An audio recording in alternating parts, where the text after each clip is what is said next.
बंधु माने पवित्र महाविषुव पणा संक्रांति एवं ओडिया नववर्ष उपलक्षे आपण मानकु समस्तंकु मोर हार्दिक शुभेच्छा एवं शुभकामना। आजिर एही भिडियोटी धनुराशिर व्यक्ति विशेष मानक पई बहुत गुरुत्वपूर्ण अटे, कारण एही पवित्र पणा संक्रांति परठारु आपणक जीवन संपूर्ण भाବରେ बदलिबाको जाउछि। कारण ग्रह मानकर गोचर रे एक बड़ परिवर्तन हेबाको जाउछि, जहार प्रभाव रे आपणक जीवन रे मध्य अनेक परिवर्तन आसीबाको जाउछि।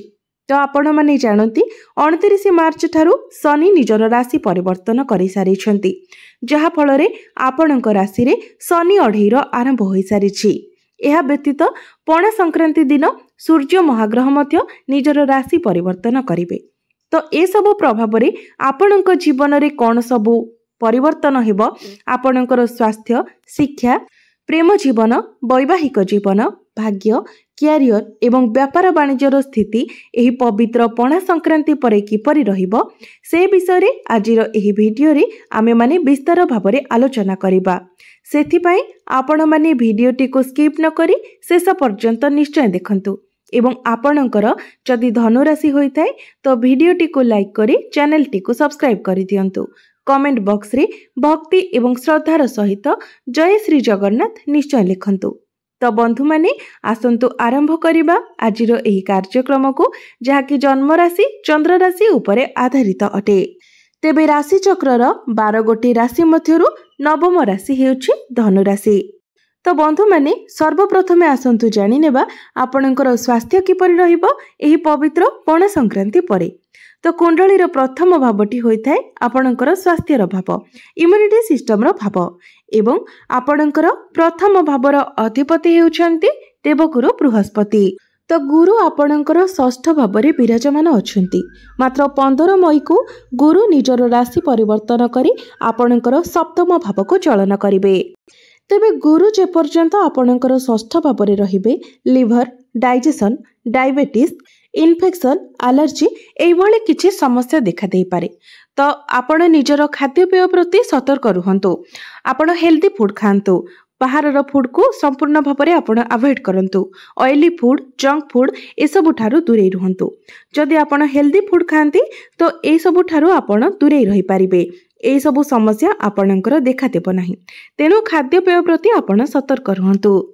विशेष करी जदि आपण बाहर को केवाडे ट्रैवल करबा पई जाउछन्ते तो सेते बेले बाहर खाद्य आपण बिल्कुल भी खांतु नाही, कारण मंगल मध्य आपणकर दुर्बल स्थिति रे रहुछन्ति। मंगल आपणकर पंचम भावर अधिपति होई आपणकर अष्टम भावरे निचस्त होउछन्ति। सेथिपई आपणकर मुंड बिंधा भली समस्या मध्य देखा देई पारे, माइग्रेन भली समस्या देखा देई पारे। सेथिपई आपण कोनोसी कथा को नेकी अधिक चिंता करंतु नाही, मुंड उपरे अधिक प्रेशर दियंतु नाही। तेबे ए सबु समस्या आपणकर 15 मई पर्यंत रहिबो। 15 मई परे ए सबुरे आपण सुधार देखिबाको पाइबे। जेतेबेले गुरु आपणकर सप्तम भाव को चलन करिवे तो स्वास्थ्य जनित आपणकर जहा सबु समस्या थिला से सबु धीरे धीरे दूर होई जिवो। एबे आसंतु जानिबा आपणकर शिक्षा क्षेत्र किपरि रहिबो एही पवित्र पणा संक्रांति परे। तो बंधु माने कुंडलीर पंचम भावटी होइथाय आपणकर शिक्षार भाव। तो पंचम भावर अधिपति हेउछन्ति मंगल, जे कि आपणकर अष्टम भावरे निचस्थ अछन्ति। तो बंधु माने पाठ पढ़ा रिलेटेड आपण जदि किछि डिसिजन नेबा पई चाहुछन्ति तो एप्रिल मासटी को आपण स्किप करि दियंतु। आपण जदि मे मासरे पाठ पढ़ा रिलेटेड किछि करन्ते तो सेथिरे आपणको शुभ फल मिलिबो। काहेकि ना आपणकर प्रथम भावर अधिपति मध्य दुर्बल स्थिति रे अछन्ति, पंचम भावर अधिपति मध्य दुर्बल स्थिति रे अछन्ति। जेतेबेले मंगल आपणकर नवम भाव को चलन करिवे, गुरु आपणकर सप्तम भाव को चलन करिवे, सेतेबेले आपणकर पाठ पढ़ा बहुत भल रहिबो। पाठ पढ़ारे आपणको बहुत अधिक सफलता मिलिबो।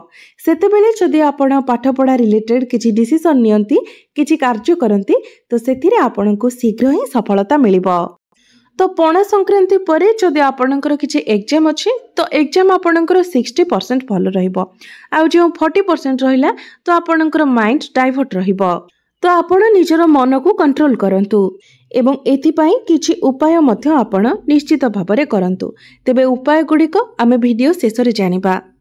एबे आसंतु जानिबा आपणकर प्रेम जीवन किपरि रहिबो एही पवित्र पणा संक्रांति परे। तो बंधु माने पंचम भावटी आपणकर शिक्षार भाव हेबा सहित पंचम भावटी मध्य होइथाय आपणकर प्रेम जीवनर भाव। आपणकर पंचम भावर अधिपति हेउछन्ति मंगल, जे कि आपणकर अष्टम भावरे विराजमान अछन्ति एवं आपणकर प्रथम भावर अधिपति मध्य षष्ठ भावरे विराजमान अछन्ति। तो बंधु माने आपण निजर क्रोध एवं वाणी उपरे नियंत्रण रक्षा करंतु, कारण मंगल जेतेबेले आपणकर अष्टम भावरे गोचर करिवे, मंगलंकर दृष्टि आपणकर द्वितीय भाव वाणी भाव उपरे रहिबो, जहा फलरे आपणकर निज वाणी उपरे नियंत्रण रहिबो नाही।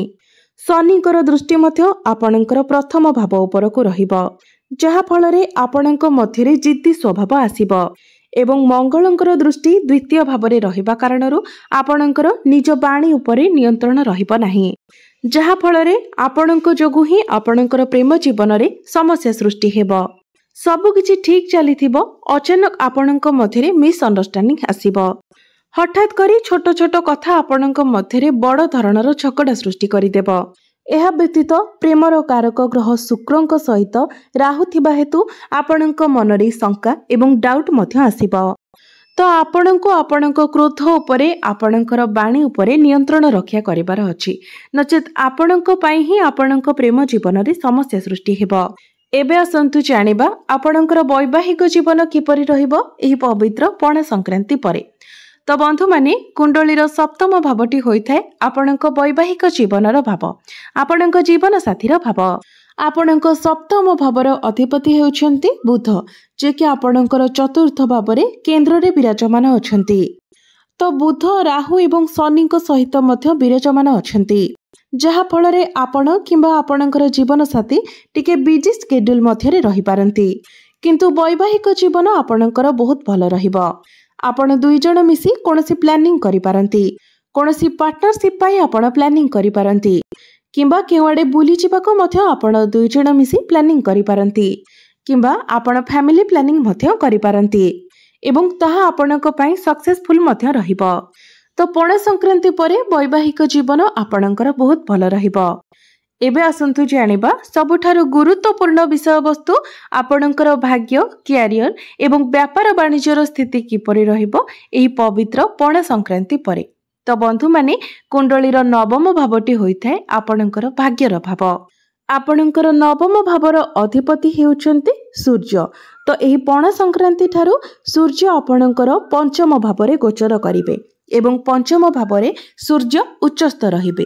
तो एहार अर्थ हेउची आपणको आपणक भाग्यर संपूर्ण साथ मिलिबो।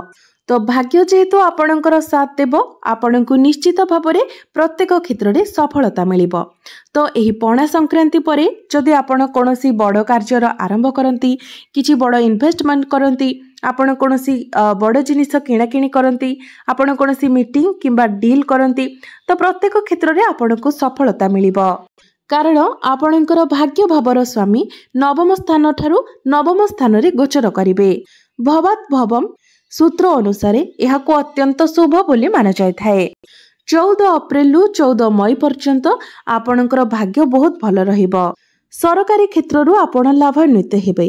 जदि गवर्नमेंट जॉब पई आपण प्रिपेयर हेउछन्ती तो सेथिरे आपण सक्सेस हेबे।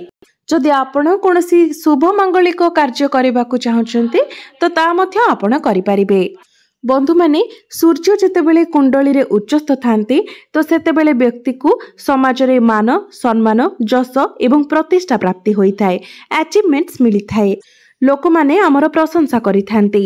आपणकर दशम भावर अधिपति बुध मध्य आपणकर चतुर्थ भावरे गोचर करी आपणकर दशम भाव को देखुछंती।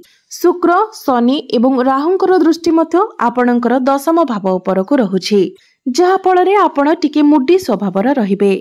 शुक्रंकर दृष्टि दशम भावरे रहुथिबा हेतु आपण निज हिसाब रे काम करिबाको पसंद करिबे एवं सूर्यंकर दृष्टि आपणकर दशम भावरे रहुथिबा हेतु आपणक मध्यरे एक एटीट्यूड रहिबो, आपण निज हिसाब रे काम करिबाको पसंद करिबे एवं शनिंकर दृष्टि दशम भाव उपरे रहुथिबा हेतु आपणको फ्रीडम पसंद आसीबो।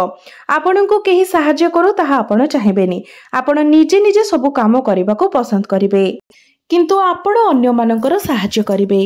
तेबे केतु आपणकर दशम भाव में अछंती एवं 18 मई को केतु आपणकर दशम भाव बाहरी जिवे सेतेबेले आपण निजर क्यारियर रे बहुत बड़ बड़ परिवर्तन देखा पाइबे। तेबे 18 मई पर्यंत आपण को क्यारियर रे टिके डिसैटिस्फैक्शन मिलिबो। आपण जेते भल काम कले मध्य आपण पाखकु जेते काम आसिले मध्य आपण सेथिरे सैटिस्फाइड होई परिबे नाही, कारण केतु हेउछंती मुंड विहीन ग्रह, छाया ग्रह। तो से आपण को सैटिस्फैक्शन देबे नाही, आपण को प्रत्येक कार्य रे से डिसैटिस्फैक्शन ही प्रदान करिवे। प्रत्येक कार्य को लेकिन आपण मध्य असंतुष्टिर भावना आसीबो। आजिर काम को आपण काली करबा को चाहिबे, पर दिन करबा को चाहिबे, आपण मध्य आलस्य आसीबो। तेबे पणा संक्रांति परे क्यारियर आपणकर 75% भल रहिबो, कारण गुरुंकर दृष्टि दशम भाव उपरे रहुतिबा हेतु आपणक मध्यरे मैच्योरिटी लेवल आसीबो, आपणकर मैनेजमेंट स्किल्स भल रहिबो।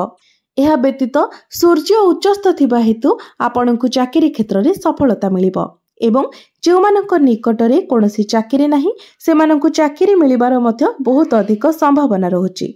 तो सेति पई आपण निजर चेष्टा जारी रखंतु। बिजनेस कथा जदि कहिबा तो बिजनेस रे आपण एही पणा संक्रांति परे बड़ बड़ डिसीजन नै पारंती। बिजनेस विषय रे आपण बहुत किछि चिंता करि पारंती, कारण बुधंक सहित जेहेतु शनि अछंती सेतिपई आपणक मनकु नुआ नुआ टेक्निक सब आसीबो। आपण निजर बिजनेस को आगकु बढ़ाइबा को चेष्टा करिवे, किंबा आपणकर बिजनेस रे आपण नुआ नुआ एम्प्लॉय रखिबा को मध्य चिंता करि पारंती, जहा फल रे आपणकर बिजनेस रे ग्रोथ आसीबो। कारण व्यापार वाणिज्यर कारक ग्रह बुध मध्य केन्द्र रे विराजमान अछंती।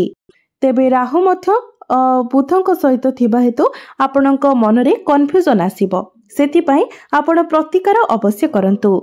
तो प्रतिकार पई सर्वप्रथमे आपण प्रत्येक दिन गुरुंकर बीज मंत्र 108 थर जप करंतु एवं आपणकर पंचम भावर अधिपति मंगल दुर्बल थिबा हेतु प्रत्येक दिन आपण मंगलंकर बीज मंत्र मध्य 108 थर जप करंतु। प्रत्येक दिन आपण हनुमान चालीसार पाठ करंतु एवं प्रत्येक दिन आपण उदित सूर्य को तंबा पात्र रे जलार्घ्य अर्पण करंतु। निश्चित भावरे आपणकर जहाँ भी किछि अशुभत्व रहुछि से सब आपणकर खंडन होई जिवो एवं आपणको अधिक मात्रा रे शुभ फल प्राप्ति हेबो। तो बंधु माने आपणकर जीवन मंगलमय हेउ, एहा ही ईश्वरक निकटरे मोर प्रार्थना। धन्यवाद।